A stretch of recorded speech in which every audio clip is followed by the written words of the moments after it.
Armatures is a point-and-click adventure game realized in stop-motion animation. This is Tommynaut, the main character from Armatures. He was a creation of our pal Douglas Tenaple.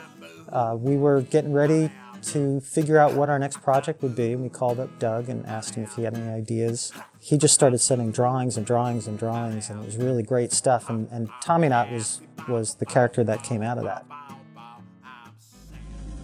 He's crash-landed on this crazy planet, and he's stuck in a fortress called Armatures. So he's trying to get out along with his sidekick, Beak. Okay, Beak.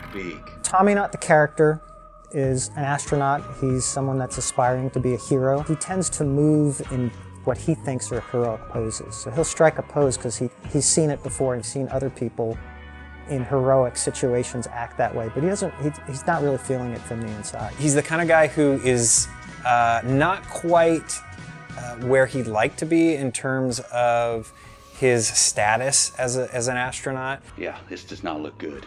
Michael Nelson of Riff Tracks and Mystery Science Theater fame is the voice of Tommynaut. Beak, look at that. What do you make of this guy? We were looking for somebody that kind of was a little bit of an everyman, played it a little straight. We didn't want any kind of over-the-top performance.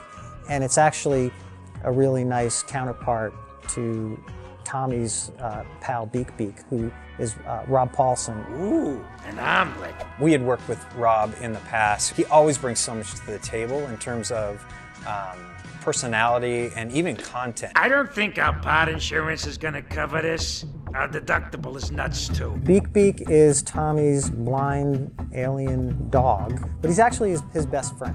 At times he's kind of the voice of reason, but he's also a wisecracking guy that likes to have a good time. We'd never done a game where you could switch control between two characters. Tommy and Beaky were such a cool little team together that we wanted to try it where you could switch between the characters and do different things with each character. Beaky's much smaller than Tommy, so obviously he can fit into areas that Tommy can't fit into. Tommy, you know, he's a bigger character, he's stronger, he can push things around. He's got opposable thumbs so he can pick things up. He can climb on things, so he does things that Beaky can't do as well. Once he was designed, one of the first things we started to do was some pencil test animation, which are hand-drawn animations of the characters, kind of exploring some of their personality, the way they might walk or move. So once we have a design that we're happy with and it's ready to make the jump from paper drawings to something dimensional, the first step is to create the skeleton for the character.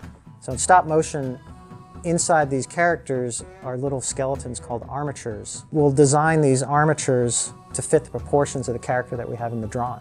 I'll mount it to a piece of wood and then sculpt using plasticine what the character is going to look like over that armature. From that sculpt, we make a mold, and then using that mold, we put the armature in the mold and then inject foam rubber into the mold.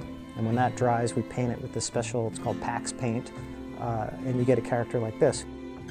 He looks like he's made out of clay, and we sculpt it so it looks that way, but this is far more durable than clay. That gives us a physical puppet that we can bring on set and begin the stop-motion animation process. There's this magic when things all start to come together.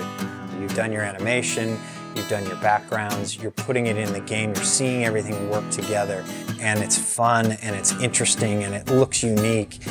And that's how we brought Tommynaut to life. Hope you enjoy the game. Check it out.